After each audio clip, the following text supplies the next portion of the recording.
Hey, you murder phoniacs. That's right. We're back. The Coxman and myself. Oh, yeah. Oh, yeah. We got a great show for you guys today. Episode 8. Oh, yeah. Season 8. Episode 8. So it's like double eights. Oh, yeah. Titled The Second Set of Hands. Take a guess what that means. We know. Yeah. And everybody who's been following the show. They know. They know. Yes. And it's creepy. Right? Yeah, it's creepy. Fucking right, it's creepy. Well, everyone, I'm your host, Tony Ciaglia, the serial killer whisperer. Well, in case you haven't read the book, you need to. You fucking do. All right? Not because it puts any money in my pocket, but because this is a treasure right here. This is a treasure of words. He's not lying. Folks. And if you like true crime, you will love this book. No censorship. No just like censorship. the show. Yes. Everybody, there he is. Brown-eyed, white fox. White-haired fox. Ah. Look at him. He's got that $1 million smile. That's my dad, everyone. You guys know him as the fucking Coxman. Right? Right. Is that ever going away? I don't think so. I mean, we're 8 seasons in, and since season 1, you've been the Coxman. So it's staying. It's gotta stay. All right. I'm going to get my shirts embroidered. It's like a bad case of herpes, right? Okay? It doesn't go away. It Can stays. I get my shirt embroidered? Coxman? Yeah, instead of murder phone, the Coxman. The Coxman. I kind of like it. You do. You got to wear the cape. We have a cape. I know. I keep forgetting. From Rhonda. Yes, Yeah. from Rhonda. God bless Rhonda. Yes. Sheesh. Hope you're still watching us, Rhonda. Yeah. I think you are. I bet you she is. Bacon. What? Bacon. Fucking bacon. You hear me, everyone? Oh, boy. Oh, boy. Once again, Dad, I want our audience out there from all over the world to know that without a doubt, what our feelings here at Murder Phone are when it comes to plea deals for life sentences. Bacon! Did you fucking hear me? Bacon. Bacon. Bacon is the only plea deal that I need to fucking hear. Bacon. Let's turn him into bacon, especially these 3 assholes. Hey, Coxman. Yeah. How do you like your bacon? Well done. Me too. Really? Well done. Yeah. So here, you take Billy B, okay? Okay. He's pretty burnt. And I'll take Gregory Miley here. Yeah, he's nice and crispy. Just how I like it. And you know, if you're still hungry after that, from the looks of you will be, I'm going to give you one more piece. All right? You get Mr. James Munro. Oh, please. Yes, he's burnt to a crisp. But as you can see here on the sides, the edges, there's a little bit of fat. And the fat, you've always liked it because it kind of has flavor to it, right? I love your surprises. Yeah. That's my fucking plea deal, everybody. Send enough voltage to these cocksuckers coursing through their bodies to turn all 3 of them into bacon. You know, some people might say, well, I'm sure there's a lot of them out there. They would say, oh, but it's cruel and unusual punishment. And it goes against humanity. Wah, wah, wah. Wah. That's just noise. That's fucking noise and fucking bullshit. because turning them into bacon, that's still better than what they gave any of their victims. Could I say something? I'd love to hear it. I would definitely vote for you as governor. California needs somebody like you. What do you think of that? Fucking right they do. Right? Fucking, yeah. California, it's a bunch of liberal fucking pussies. They look what they've done. They destroyed that beautiful state. Serial killer whisperer for governor. Could you see me? Yeah. I could. I'd get fucking shit done. I would clean that city up. I'm getting the signs ready. I love it. Nice surprise. Gosh. I love when he just throws these things out. Awesome. Thank How you. did you even come up with that? What, bacon? Yeah. Well, That was great. Mom cooked me bacon 2 days ago, and then I went upstairs, and it just kind of happened. You know, Bacon and plea deals. I like it. That's how shit happens, Yes. right? Yes. Yeah. You'll be seeing us drink a lot of fucking water today, everyone. Here in Lost Valley. Lost Valley, yeah. Here in Las Vegas, it's 111 degrees outside right now. What's the date? What is today? June 23rd, I think, right? I will tell you. Fuck, my phone is off, right? So it doesn't ring in the middle of the show. How about you, Coxman? June 23rd. Good job. See, I should never have doubted him. Never doubt the Coxman. You should. What I'm trying to say, though, it's too early in the year to be 100. It is. 11. It is crazy. All right, guys, last time on Murder Phone, which was a great fucking episode, I might say. You know, not to pat myself on the back, right? But the Coxman and myself, we have been laying down some monumental episodes. So if you're behind, take a weekend and binge watch. For sure. You'll be doing yourself a favor and everyone around you a favor. Because then you can tell them how fucking awesome it is. Yes. Right? Yeah. We learned that Greg Miley wasn't just someone who knew Bill Bonin. He was there. He was close enough to hear the panic in those boys' voices. He was close enough to feel the van slow down to a stop and start rocking back and forth when a rape and murder was going on in the back of it. He was close enough, all right?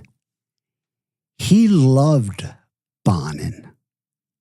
So don't fucking let Miley get you thinking that he was some kind of victim.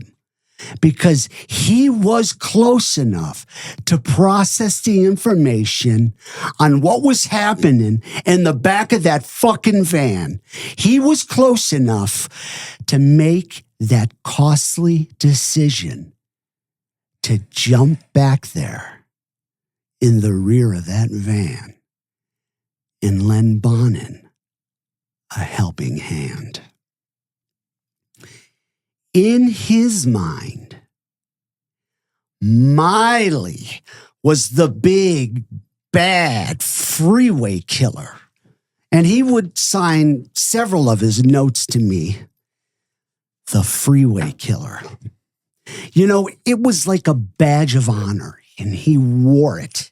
He wore that badge of honor all the way to that last day of his life, when he got bludgeoned to death in the prison yard. So, Dad, basically, he got a death sentence. Yeah. It was a few more years later. Yeah. But he got a death sentence. Yes, he did. Yeah, and it was probably worse than Bonin's. That fucking just puts you to sleep, Yeah. makes you not feel anything. Then the third shot stops your heart. Oh, Give me a stop break. it. Stop it. Yeah. How could you do this? Easy. Easy, right? Yeah. Bacon! Fucking Anybody who's bacon. listening to this show agrees, I think. What do you think? I do. And maybe, just maybe, the people who are on that other side, the bleeding hearts and, Yeah. it's cruel and unusual punishment. Maybe after they heard on the greatest fucking true crime podcast series ever created, Murder Phone, heard what these victims, how they suffered and died in the back of that van at the hands of these monsters. Maybe they will take the stance of an eye for an eye. Maybe.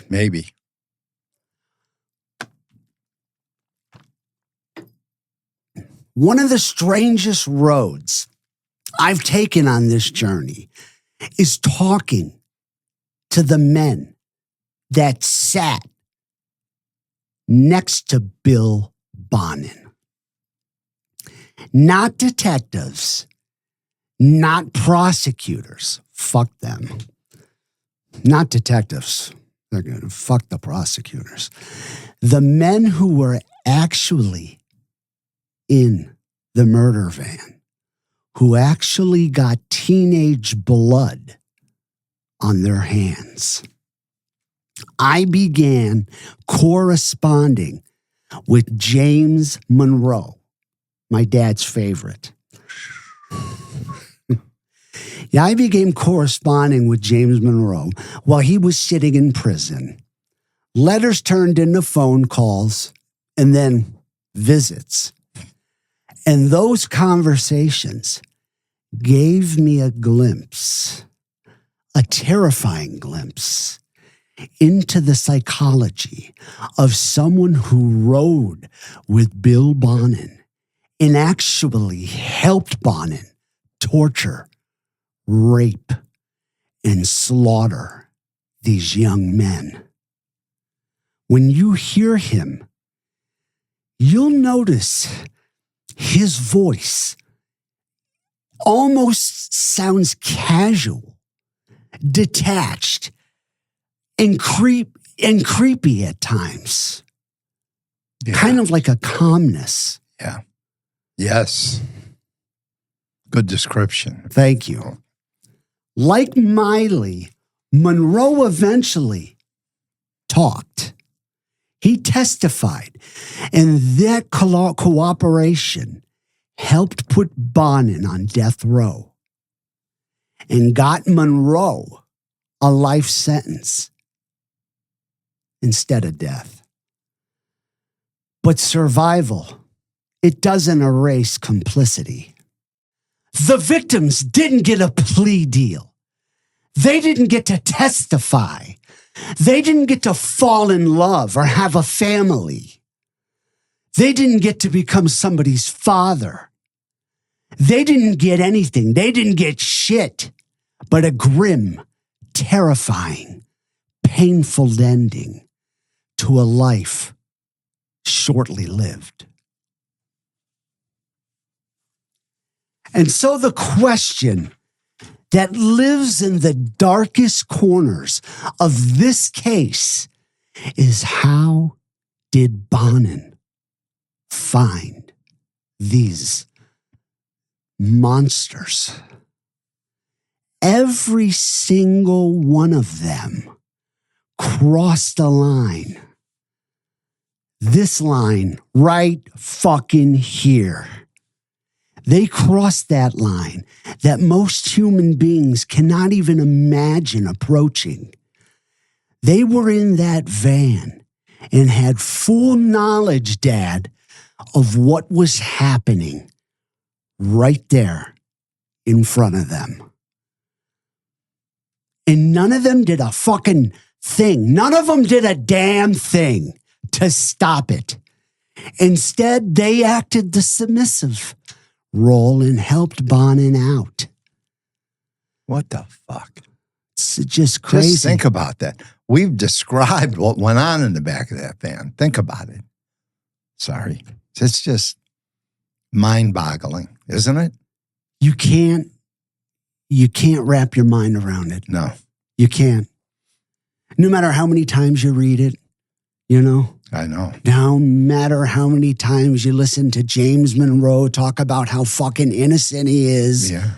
Or I just met him. Mm-hmm. I was this 18-year-old, 130-pound skinny guy. Yeah. No matter how much you listen to him fucking bicker and whine, how it's an injustice why he's in prison, you can't wrap your mind around it. So you see, guys, sometimes the most frightening person in the room isn't the one committing the crime. It's the one who knows exactly what's happening and does absolutely nothing. That's where Murder Phone, Episode 8, begins. Great opening. Did you like that? Yeah, I might just quit because I can't follow this guy. Yeah, you can. No, I can't. You're the man. That was great. Thank you. You take it from How here. did he get these guys? We're not talking about one accomplice, right? Mm. I mean, and Tony dealt with them. 2 of them. It's mind-boggling. Like you said, you can't wrap your mind around it. Yeah, no, and how did he get it? And I mean, we've done it 100 times. Yeah. Like, you know, hey, I'm Bill Bonin. So how you doing, sexy? Yeah, can I buy you a drink? Huh?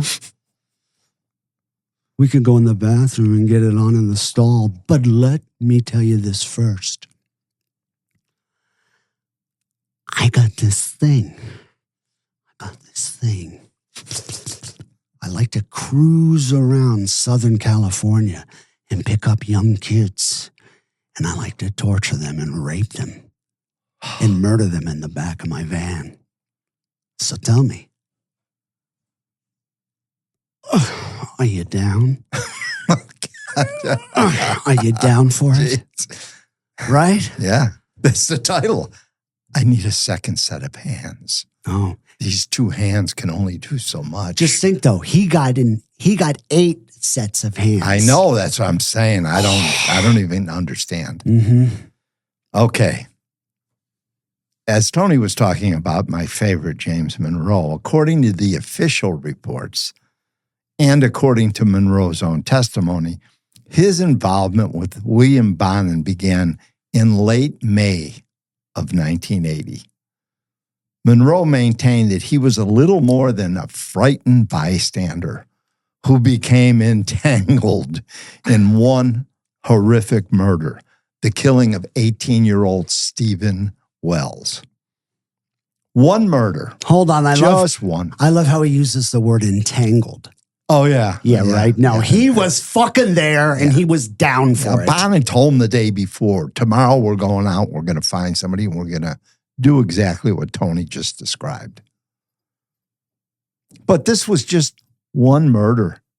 To hear Munro, one terrible mistake in his lifetime. And it's created a life of consequence. This is Munro. We visited this jagoff. This is him. Am I right? This is him. At least, okay, that's the version of events that Munro wants all of us to believe. And it's funny how memories work, you know, Tone? Especially when that old death penalty is on the table. Am I right? Right. But then there's Greg Miley. We spoke to Greg also. Miley, who by his own admission had been around Bonin's world since 1978. Let's see.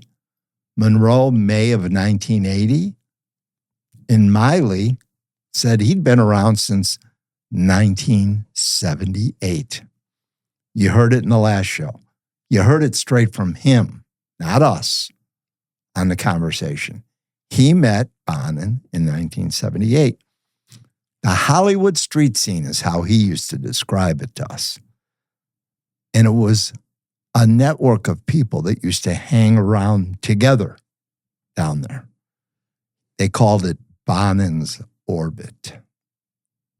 So, My stomach is getting sick. Right? Yes. And Gregory Miley told us a very different story, a different story altogether. Miley remembered seeing Munro hanging around Bonin's house as far back as March of 1980. Not May, March. Okay. Miley even admitted to having sex with Munro.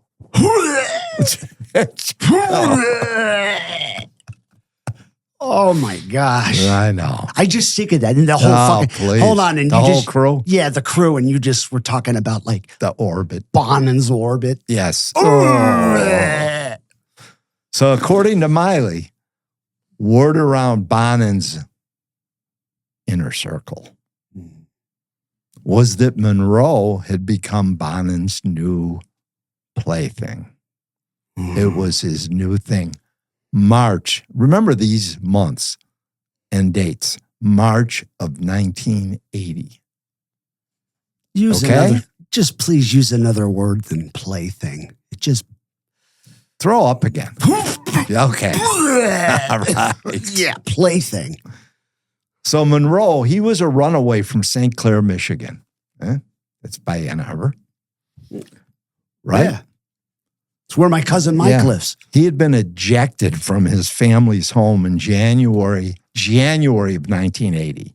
Munro had gone to California to meet a friend, but became homeless after he was robbed of the money that he made as a male prostitute in Hollywood. And that's how he ended up with Bonin in March, not May. And it tracks, doesn't it? It really tracks. Bonin's little thing. Yeah. This is a young man, right? Mm-hmm. From St. Clair, Michigan. He gets robbed. He's broke. No connections in California. No place to sleep. You latch on to whoever will take you in. Exactly. And William Bonin, ladies and gentlemen, he was very, very good at taking people in, wasn't he? So while staying with Bonin, Munro began what he described as a consensual sexual relationship with him. Munro described his first impression of Bonin as a good guy and really normal. See, this is William Bonin, right? There's no fucking way. Even if he hadn't discussed the killings or anything like that, a guy like William Bonin and a good guy normal doesn't go together in the same sentence. You know, he had fucking telltales. He had holes in his personality. Just anybody that got in the van. And Munro, he was homeless. He was on the streets. He didn't have a car. Yeah. So when Bonin picked him up, when he offered his home, he climbed into that van. Now, you tell me what that van must have been like on the inside. What it smelled like. A horror show. It's the horror show. Yeah. Dried blood everywhere. Really normal. This is the guy, William Bonin, who would eventually confessed to 14 murders. I'm sorry. He was convicted of 14 murders and would eventually confess to 21. And we know it was a lot more than that. But he was normal. Just listen to this guy. Good guy. Yeah. Good guy. So Greg's been writing to you, huh? Greg Miley, I was going to talk to you about that. Yeah. Well, like I said, be careful of him a little bit. Because the last person he corresponded to when he was here, what he did is he turned that person into the authorities. I don't know why or what, but when he writes, his letters, he cannot even write too well. He writes like chicken scratch. Yeah, he's not very literate. Right. And the thing is with him is I think he's having somebody else write his letters for him, so you might want to keep that in mind when you write to him. Okay. So I don't actually know if he's actually writing them, but from past experience, because of him being a third grade education level, he can barely write his name and sign it. Yeah, he said he got busted at 16 years old. No, actually he was 19 years old. I'm sorry. Yeah, you're right. Yeah, 19 years old. I met him in L.A. County Jail. L.A. County? Yeah. So that was like when you were... I was 19 years old, the same age. I'm the same age as he is. Okay. And I got arrested July 31st, 1980, and he got arrested August 5th, 1980. Okay. Did you ever...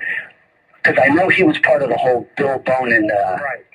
Right. Did you ever see him on the outside? No, I never met him on the outside. I met him in county jail. See, what happened was, what Bill was doing was, he was going around getting different people to go along with him to throw the police off. That way, when the cops go and see a body, they say, okay, what's going on here? Okay, it doesn't look like the same M.O., but it is his M.O., but it looks like it's different pattern.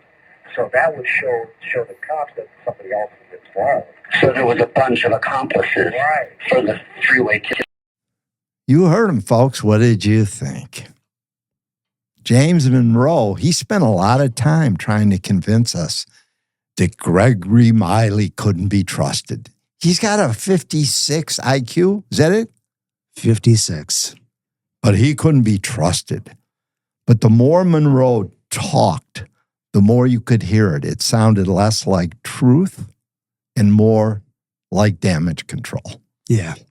According to Munro, the last person who corresponded with Miley, somehow, Miley turned him into the authorities.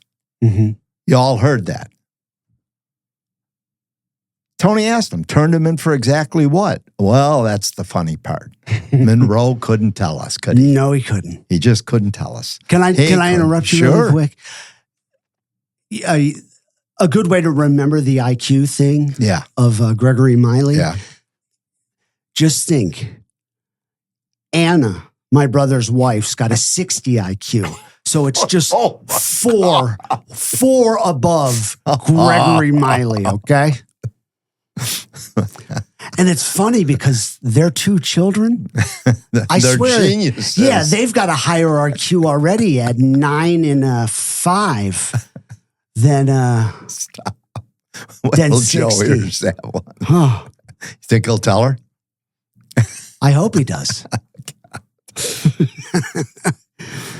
Okay. So anyway, he didn't remember. He couldn't tell us what Miley turned this guy that was writing to him in for. No explanation. You gotta get back together. Back to the 60. I gotta get my head straight. All right. No explanation, no details, just another vague accusation tossed up into the air and left hanging there, as if we're supposed to bovine nod our heads, bovine nodding, and accept it as fact. The reality is this, folks. By the time Munro was talking to us, he knew we were also corresponding with Miley. He knew Tony was. Munro was still chasing parole at the time, still trying to reshape the narrative in a way that benefited one person above all else. Who was that? Could it be Munro? Yes, sir. Good answer. Uh-huh. And suddenly, Miley became the problem. It's convenient, isn't it? Yes, it is. How convenient it is. Isn't it? Yeah. And, I mean, you got to give respect to Miley. He talks about it. He admits it, you know. Takes full responsibility. Yeah, and maybe it's the fact that he's got a 56 IQ That's probably why he went along with it. He just went along with it, and he's in prison. You know, he can't make up like extravagant lies and things like that because he doesn't have it up here mentally. Mm-hmm. Exactly. Which really fucks somebody like James Munro, right? Yeah. Yeah, Munro claimed he first knew Miley from county jail, not from the outside world. Whether that's true or simply another carefully created revision is anyone's guess. By this point, separating fact from self-preservation had become nearly impossible. Well said. Thank you. Because that's what this felt like. Not honesty, not remorse. Because they don't know what remorse is. None of them. But an exercise in covering your own ass. The irony is impossible to ignore. Munro seemed perfectly willing to associate with Miley when it suited him. Close enough to even... Come on. I think we all know it. Come on. Have sex with him. Close enough to possibly have even killed with him. Close enough to know intimate details of Miley's life. Anything you'd like to say? And let's not forget the orbit. Oh! The orbit. They never met out there, right? Bullshit. Bull fucking shit. If you were scummy enough to be in that orbit, you met everybody else that was in it. It was like a gay gangbang. Yeah. Right? Yeah. And then sickness. Not just gay, I mean sick motherfuckers. Yeah. Not necessarily about being gay, but the fucking fact that they killed kids. That is sick. Is a sick orbit. But years later, when freedom, when it hangs in the balance and a parole board might be listening, he's cracking up.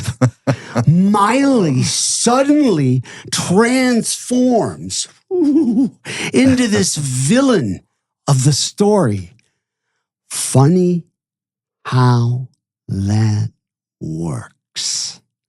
Maybe Munro believed that if he could discredit Miley, no one would fucking pay any attention to what Miley had to say about Munro. Not a bad idea. No. Right? No. Not a bad idea. Not at all. It didn't work. No. Maybe he was fucking afraid of what might come out. We can't tell you what was in Munro's head, but we can tell you this. The contradictions kept piling up. The accusations became murkier. And the desperation to redirect attention away from himself, became harder and harder to ignore. So before you decide who deserves your trust, let's refresh your memory. Here's Gregory Miley, motherfucking piece of shit number one, again. He called you a liar? He called me a liar. Mm-hmm. Yeah. You know he's going to say that. Of course.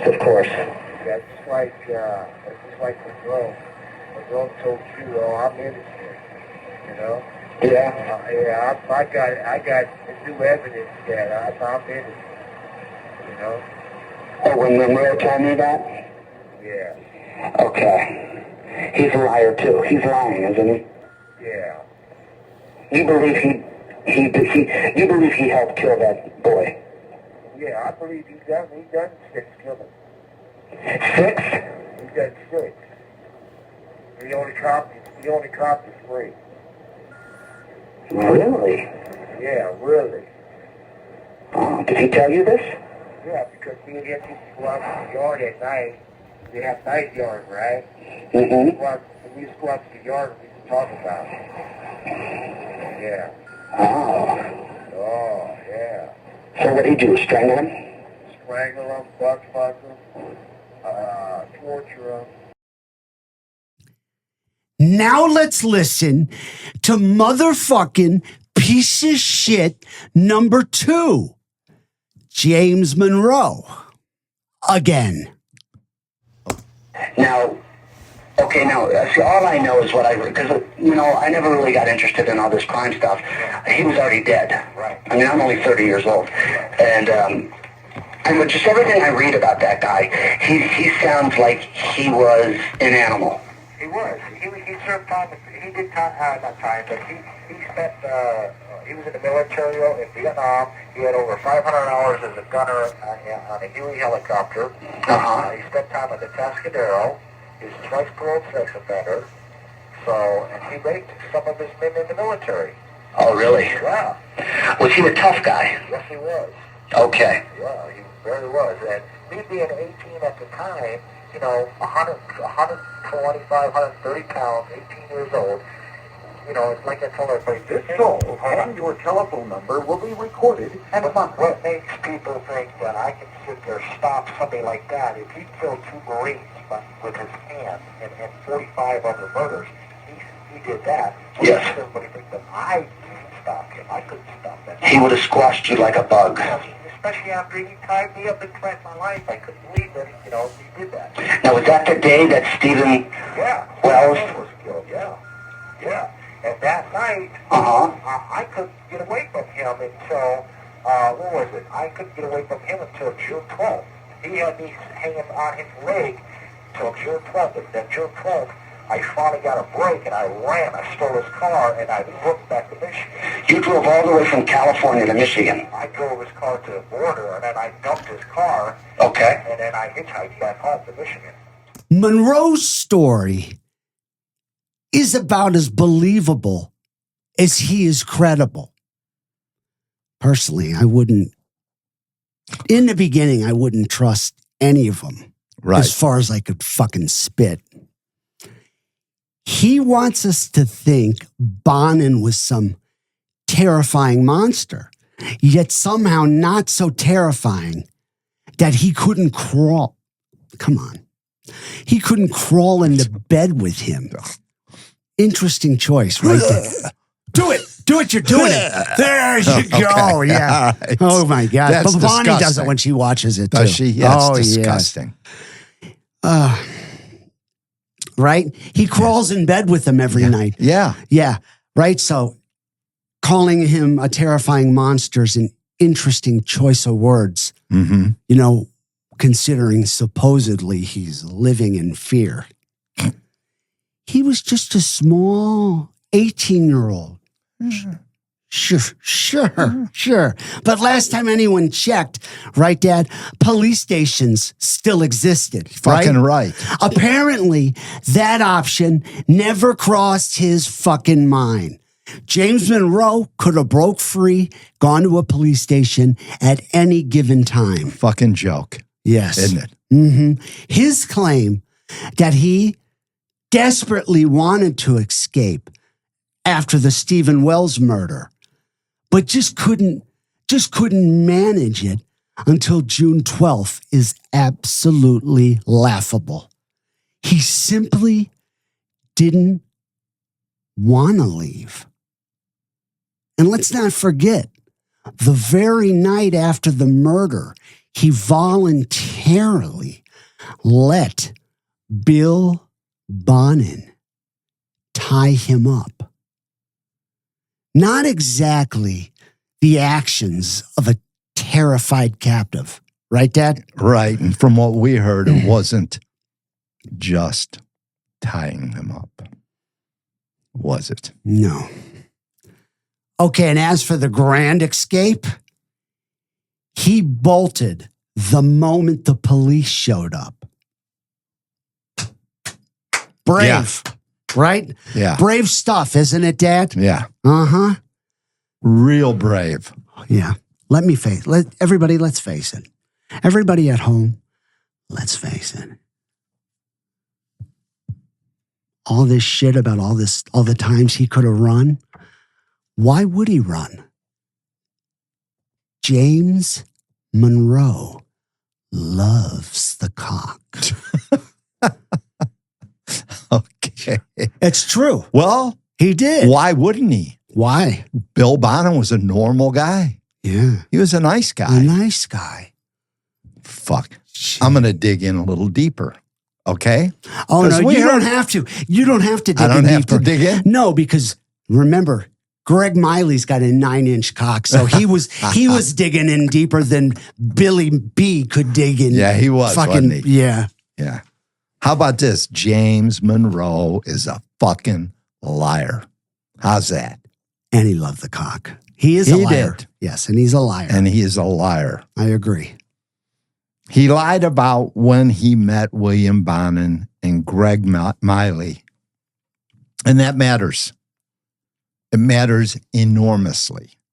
From what Miley told us, James Munro not only loved the cock, Yes! he loved Coxman. Bonin. Yes. He loved him. He would do anything Bonin asked him to do.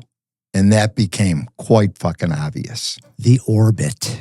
Anything for him.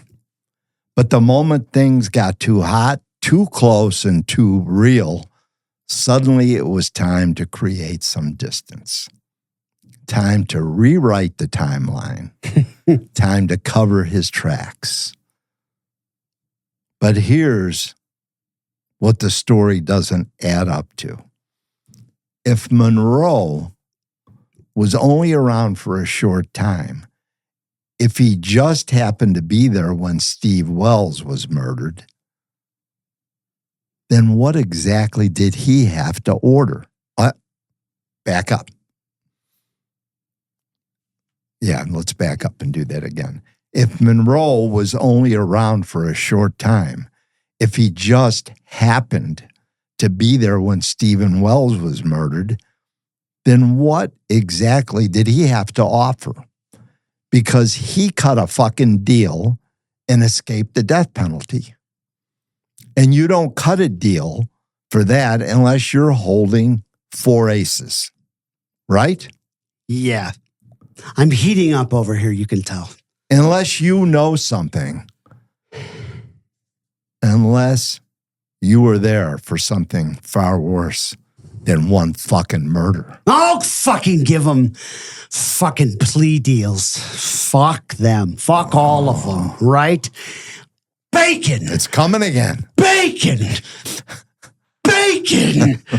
Turn all 3 of these cock-sucking motherfuckers into well-done, crispy fucking bacon. Thank you, Governor Ciaglia. I know. You're going to win. Hey, people love me for my realism, That's right. right? There's I no know I bullshitting do. with me. I do. Thank you, Coxman. I always like it when you lay down your ruling. I love it. I love it. So we can surmise, and I think we absolutely can, that Stephen Wells was not the only one. He wasn't the first one for sure, and he wasn't the only one. And one thing we've learned after years of speaking to killers, accomplices, men, desperate men, when someone spends more time protecting themselves and their story, you should ask yourself, why?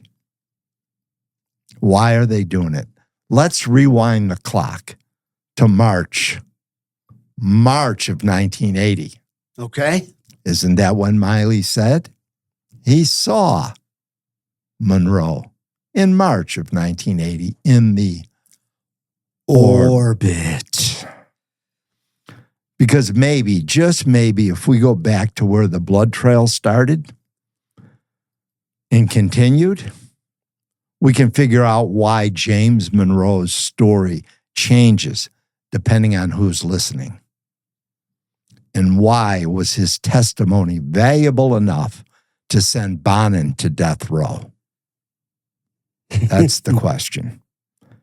No one has ever given us a satisfactory answer. Right? We've brought it up. No. Yeah. No one can answer that question. When we left off last episode, Bonin had just walked out of jail serving 28 days on a parole violation. Do you remember? You remember that? I do. He was released on March 4th, 1980. March 1980. 10 days later, on March 14th, 1980, 14-year-old Ronald Gatlin was dead. And once again, William Bonin appeared to be in what we can only describe as a killing frenzy. On March 21st, 1980, Bonin offered a ride to 14, yes, 14-year-old hitchhiker Glenn Norman Barker. What happened next was the stuff that nightmares are made of. Barker was beaten. He was violated with foreign objects. Burned people with cigarettes. Raped over and over, repeatedly. Finally, his life was taken with a ligature wrapped tightly around his neck. His suffering wasn't short. It lasted for hours. It was deliberate. It was calculated, cruel like you can't even begin to imagine. And before the day was over, there would be another victim. Later that same day, 15-year-old Russell Dwayne Rue was abducted from Garden Grove for an estimated 8 hours. 1, 2, 3, 4, 5, 6, 7, 8. An eternity. 8 hours. But to that boy, it seemed like eternity. He was bound, beaten, terrorized, and ultimately strangled to death. 2 boys, 2 children murdered in a single day. 2 families absolutely destroyed. Their bodies were dumped like garbage in the Cleveland National Forest near the Ortega Highway, where they would be discovered on March 23rd. 14-year-old Glenn Norman Barker, victim 14. 15-year-old Russell Rue, victim 15. God bless these angels. Remember them. I know we will.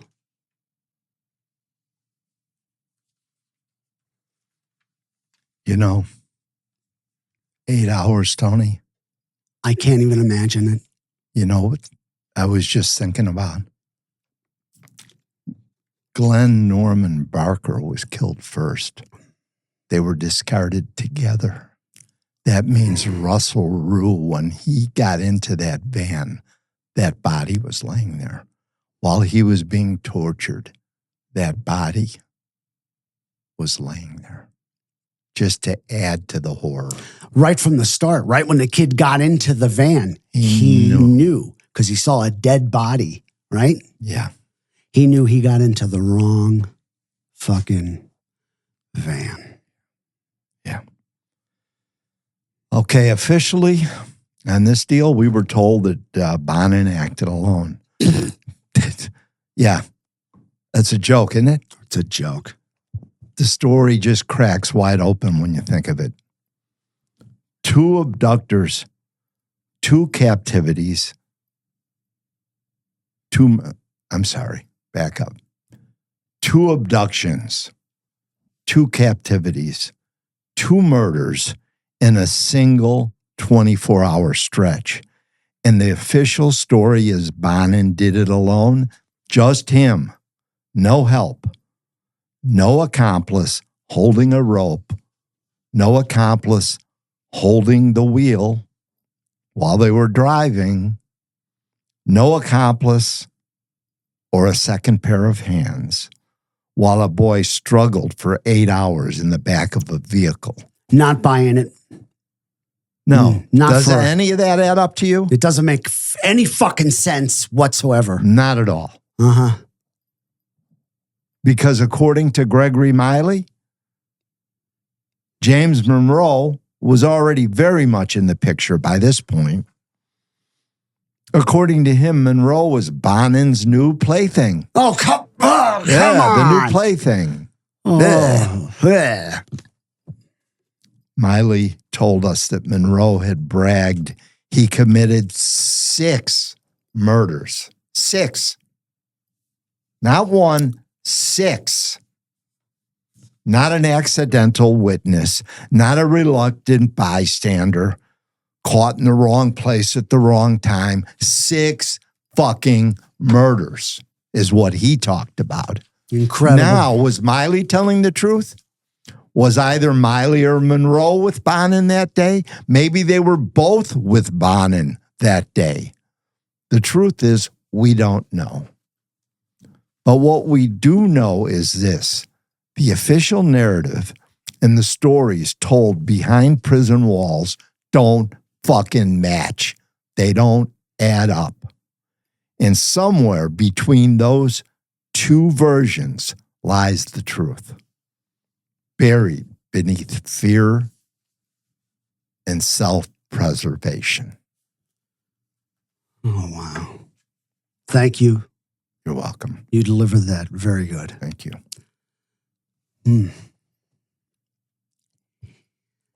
Yeah, so peep this, right? Peep this. Billy B.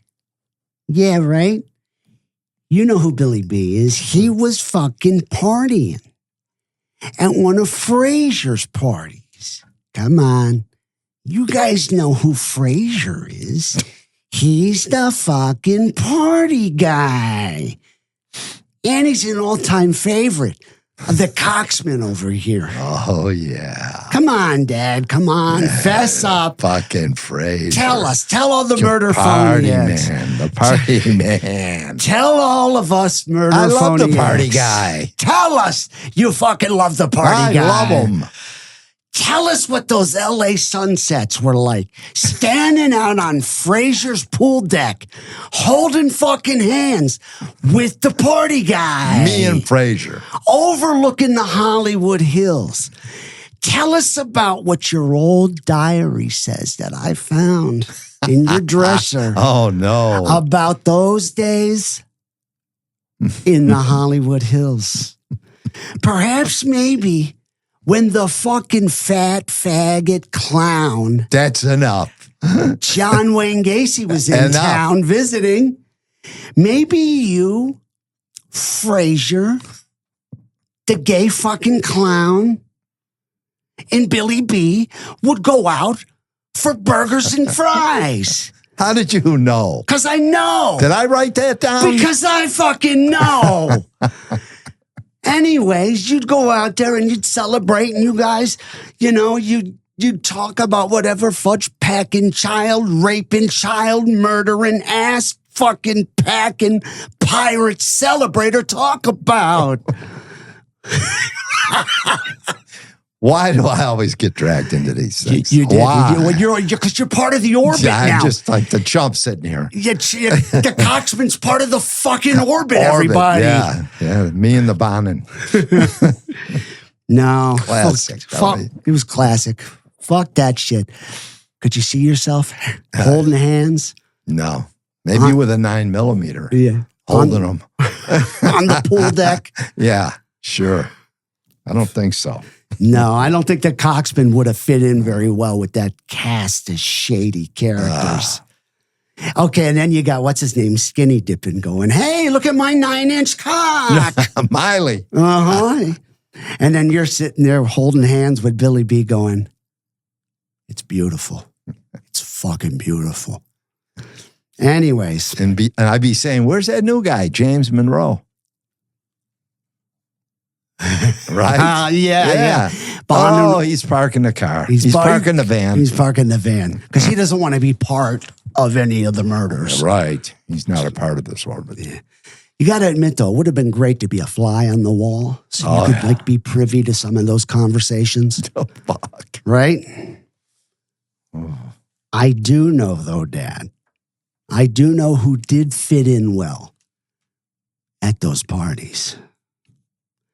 When it came time to party at fucking Frazier's, the party man, Billy B. Oh, yeah. Mm-hmm. Billy Bonin. He notices some fresh meat in the house that night. After all, Billy B. always had a good eye for fresh meat. This new hot twink on the block was 17-year-old William Ray Pugh. Bonin took one look at him and thought he would just be fucking perfect to add to his rotation of flunkies and misfits. Later in the evening, guys, later in the fucking evening, Pugh, he accepted a ride home from William Bonin. Could I say something? Sure. Could we go back to the party boy Frazier? Oh, I'd love to. Could we go back to him? I'd love it. This fucking guy. He didn't know anything that was going on. He's so full of shit. Think about it. Vernon Butts, accomplice. Am I right? You're right. Greg Miley, accomplice. Right. William Pugh, accomplice. Not James Munro. He was already in the orbit. Mm-hmm. But he was at the parties. You can bet your fucking ass. So think about it. 3 accomplices were whisked out of Party Boy Frazier's house. He fucking knew. And then he testified later against Bonin. Mm-hmm. I believe there was a $50,000 reward back then. Party Boy Frazier. Tell me he wasn't right in the middle of that orbit. He was. I don't think he was a murderer, but he knew. But he knew what the fuck was going on. Didn't he fucking find all of Bill Bonin's newspaper clippings of the Freeway Killer? Would show them to him. He'd show them to him. Didn't he pick up Bonin? That's important. When he got out? When he got out? When he shouldn't have gotten out, he picked him up? And he thought it was... Bonin was being... what is it called? Sensitive. Sensitive, yes. When he said it'll never happen again, It won't happen again because I'm going to kill every one of those fuckers. And Party Boy Frazier knew that. He knew it. Yeah. I had to get that out of my system. Yeah. Thank you.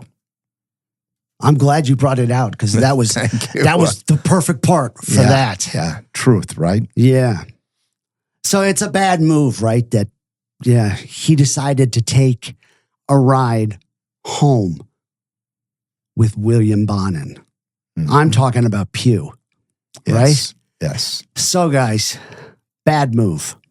Somewhere between the fucking party guy's house and Pugh Street, Bonin slowed to a stoplight.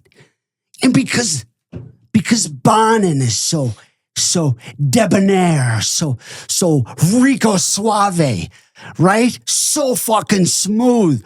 Go ahead, everybody. Go ahead and take a fucking guess. What did Billy B do next?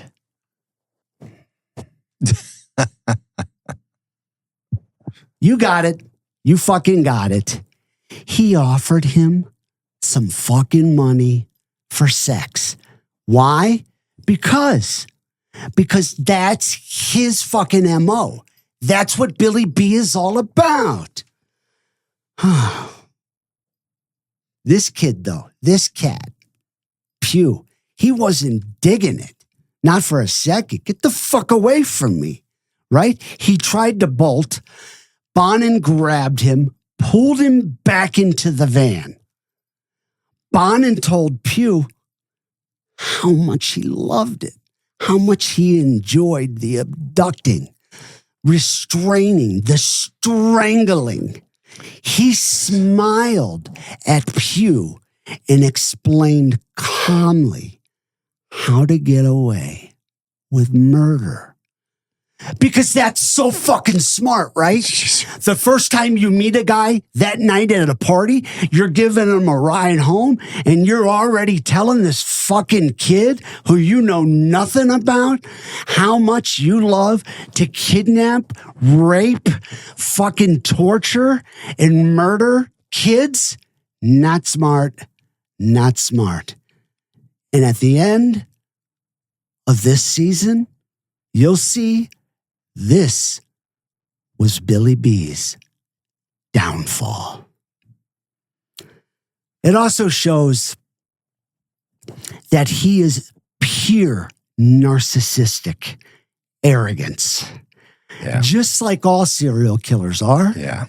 In their own way, their own shape, their own form. Yeah. Everybody but Bianchi. Oh, fucking Bianchi. One of the worst, right? Yes. One of the fucking worst. Oh, my gosh. But this asshole, though, Bill Bonin, he takes narcissistic arrogance to a whole nother asshole level. Yeah, he truly does. Oh, yeah. Pugh was dropped off at a random house. See, so this kid was smart. I'm not showing this motherfucker where I live. So then, when Billy B drove away, he ran to his real house. Bonin didn't kill Pugh that first night for one cold, calculated reason. They had been seen leaving the party man's house together. Yeah, Party Boy Frazier. They were all partying together. That's it. No sentiment, no mercy, no connection, no spared. He spared him, guys. He fucking spared him because witnesses existed who could place them together. And that was the only reason why he spared Pugh's life.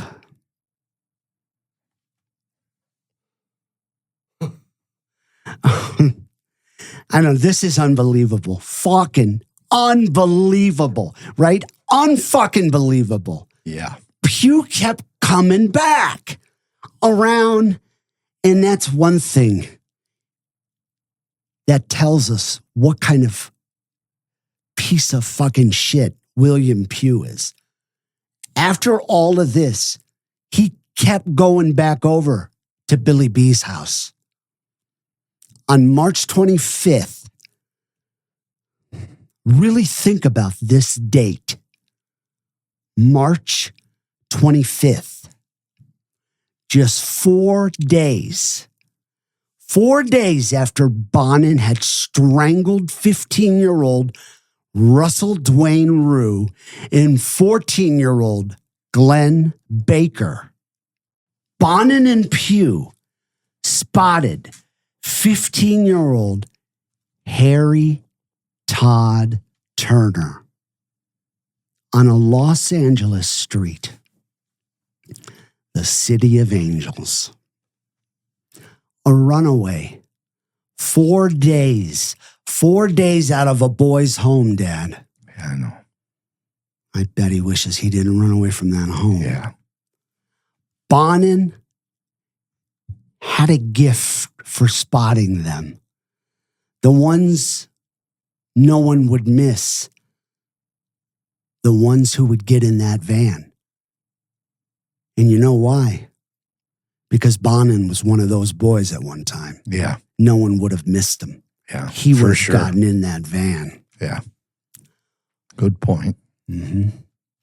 Bonin and Pugh bound Harry Turner and subjected him to extreme sexual violence, including a savage act of mutilation as Bonin tore into the child's penis with his teeth, moving his head side to side, tearing it off like a great white shark does, the flesh off its prey.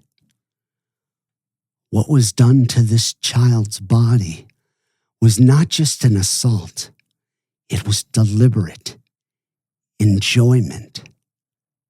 Sadistic destruction. Then Bonin turned to Pugh and ordered him to beat Harry. And of course, Pugh complied. And when that was done, when Bonin got tired of Pugh, he strangled the life out of little Harry Turner, just 15 years old. Harry had escaped a boys' home 4 days earlier. 4 days of freedom. That's all he got. 4 days. His body was thrown behind a building like he was trash. Like he was nothing. 15-year-old Harry Turner, victim number 16. God rest his soul. Please remember him. We at Murder Phone will. And for those on YouTube, 2 things. This little guy, when you see his picture, just every time I see him, I mean, they're all heartbreaking, but I see this little guy and I think about what they did to him. And then I see the picture, and this is what I wanted to bring up, of Pugh. William Pugh. He's got the face you want to fucking punch. You just want to keep punching him. He's so arrogant. You just want to beat this guy. He's a whole different layer of horror. As the story progresses, you're going to see what we mean. All right. What's important to talk about right here is that Murder Phone shares the graphic nature of these crimes, not for shock value. Understand that. But because it tells you exactly what kind of person Bill Bonin was, what kind of people the accomplices were. He turned to Pugh and said, beat him after he did what he did to this poor little boy's penis. Think about that. We can't leave that out. You out there have to realize why this guy got the needle, why he's one of the worst human beings that ever walked the face of the earth. It wasn't passion or rage for this guy, you know? This was enjoyment. I think Tony said this. This was enjoyment for him. It was unhurried, it was gleeful, and it was cruelty beyond your imagination. And there's a particular kind of horror reserved for these kind of moments when evil rears its head. William Pugh, he wasn't some grown man hardened by decades of darkness. He was a 17-year-old teenager, 17, a kid. And that's exactly what makes his involvement so chilling. Bonin, the man the press would later call the Freeway Killer, told him exactly what he wanted to do to children. He didn't hint. He described it in full, depraved detail. Pugh listened. And then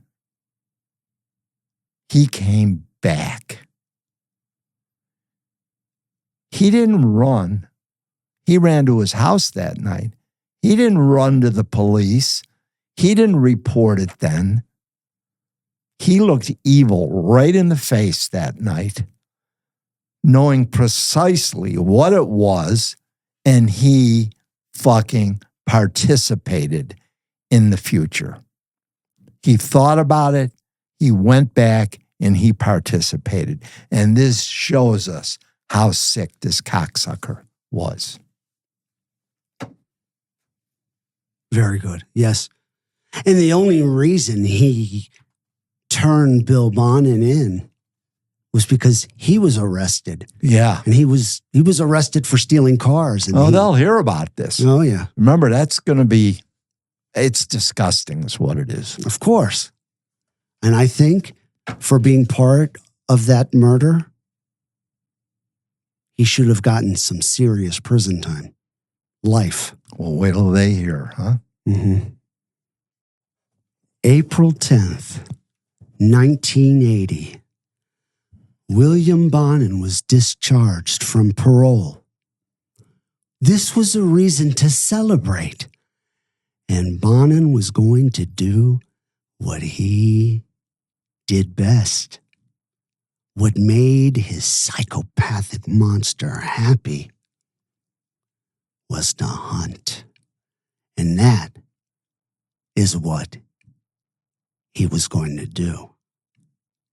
That same afternoon, 16-year-old Stephen Wood was walking to school in Bellflower when a familiar van pulled alongside him. That word is important, you guys. Familiar. Familiar van pulled up alongside him. Bonin wasn't a stranger. The boy's own brother had vouched for him once. Oh, yeah, this is Billy B. This is Bill Bonin, my buddy. It's a good guy. He's normal. He's normal. So, Stephen Wood climbed in to that horror show on four wheels without hesitation. He never reached the classroom that day. And days later, his hog-tied body surfaced in a Long Beach alley off the Pacific Coast Highway. Cause of death? Strangulation. 19 days later, Darren Kendrick, 19 years old, was working a shift in Stanton when Bonin offered him an easy drug deal, Kendrick, just like all the boys before him, thought, hey, this isn't a bad idea. I'm going to hop in the band with these guys.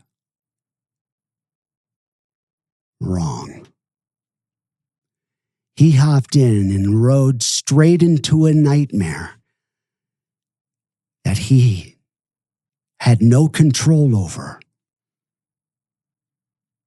At Lakewood apartment of Bonin's accomplice, Vernon Butts, joined in.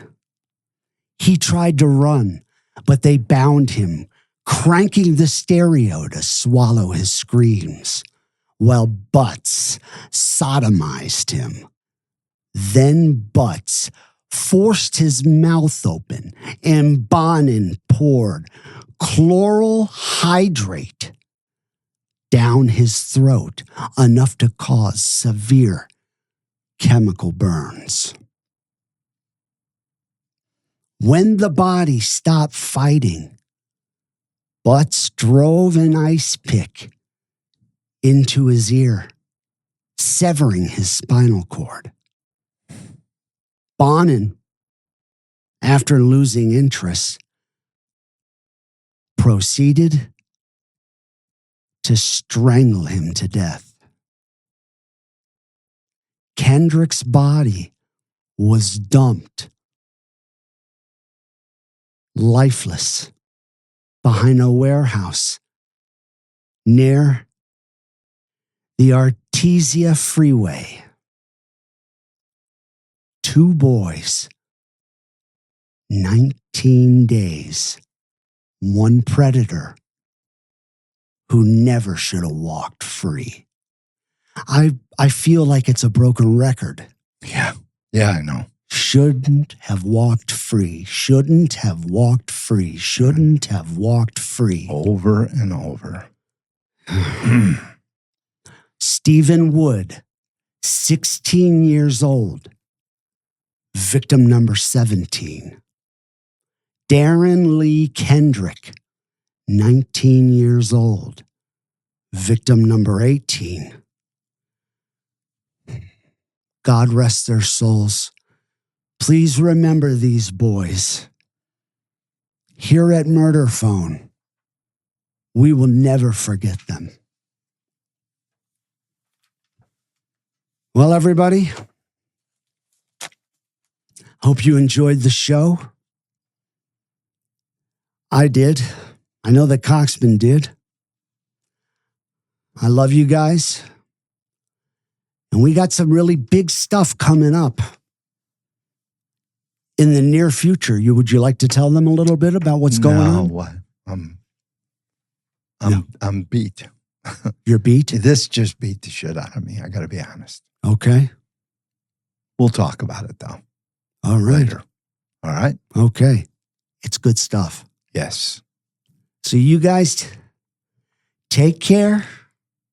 I'm sorry, guys. Just stay safe. And remember, always walk in the calm. After the storm. That's right. I love you, buddy. I love you too, Dad. All right. God bless you. God bless you.